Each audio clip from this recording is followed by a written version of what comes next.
Buenos días, profesor. Yo soy la alumna Fernanda La Torre Luna y a mí me tocó exponer el mercantilismo y la fisiocracia.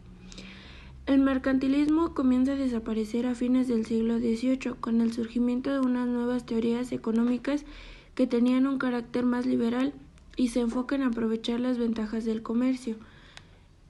Y la fisiocracia nace en 1750. Fue una corriente de pensamiento económico, la cual se basaba en su ideología principal en la escasa intervención del Estado en la economía. Y eso es todo por mi parte. Muchas gracias. Buenos días, profesor Chávez. A mí me tocó exponer sobre los clásicos. Los clásicos estaban conformados por 4 personajes que eran Adam Smith, David Ricardo, Thomas Robert Malthus y John Stuart Mill. Comenzamos. ¿Quién era Stuart Mill? Fue un economista y filósofo escocés considerado uno de los mayores exponentes de la economía clásica y de la filosofía de la economía.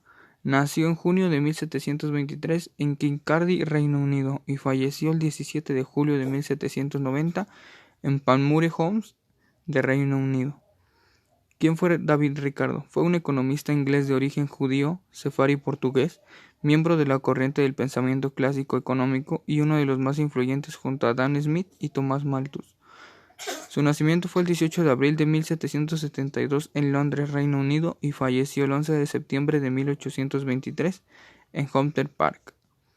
¿Quién era Thomas Robert Malthus? Fue un clérigo anglicano y erudito británico con una gran influencia en la economía política y demográfica, miembro desde 1819 en el Royal Society.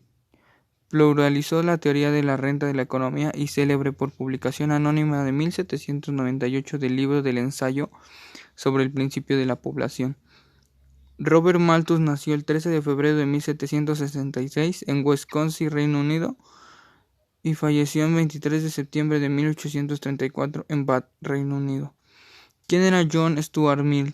Fue un filósofo político y economista británico, representante de la escuela económica clásica y teórico utilismo. Mill, uno de los pensadores más influyentes en la historia del liberalismo clásico, nació el 20 de mayo de 1806 y falleció en mayo de 1873. Bueno, esto es por mi parte todo. Gracias. Buenas tardes, compañeros. Mi nombre es Amelie López Márquez. El marxismo. El marxismo es una filosofía de la sociedad que propone una interpretación del desarrollo de la historia, desde coordenadas materialísticas y dialécticas. Marx vive en pleno siglo XIX, un periodo convulsivo en todos sus ámbitos, fundamentalmente en el contexto social y económico, en el que el desarrollo del libre comercio era figura del trabajo asalariado. La actualidad del marxismo se inscribe en que conceptos como alienación, estructura económica, modo de producción, relaciones de producción o clase social cobran un nuevo sentido en este método de crisis económica. Neoclásicos. Del siglo XVII al siglo XIX. Tenía como base la renovación de los valores filosóficos y estéticos de la antigüedad clásica y el culto a la razón, interpretados como modelos para la construcción de la modernidad. Se originó en Francia, donde fue llamado simplemente clasismo.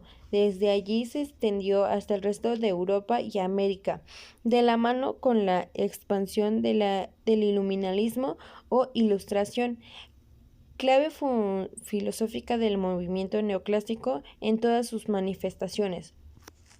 El propósito y fin del neoclásico era la educación y la modernización de la sociedad como miras a la construcción del proyecto moderno. Los artistas creían que a través de sus obras ayudaban a difundir los valores necesarios para construir una sociedad racional, moral, culta y progresista de supera la ignorancia, a la que veían como madre de la intolerancia y el dogmatismo. Soy Alex Guerrero Reguín y esta es la segunda parte del trabajo.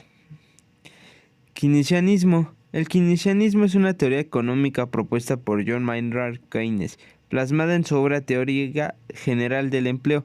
El interés y dinero, publicado en 1936 como respuesta hipotética a la Gran Depresión de 1929. John Maynard Keynes. John Maynard Keynes fue un economista británico, considerado como uno de los más influyentes del siglo XX. Sus ideas tuvieron una gran fuerte recuperación de las teorías y políticas económicas. Escuela monetarista. Teoría formulada por Milton Friedman en la década del 60, Universidad de Chicago. Se basa en el liberalismo y es una reacción al keynesianismo. Su preocupación máxima es la inflación, la cual dice Friedman, es un problema estrictamente monetario. Milton Friedman fue un economista estadístico e intelectual estadounidense, de origen judío, ganador del Premio Nobel de Economía de 1976 y una de las principales figuras y referencias del liberalismo.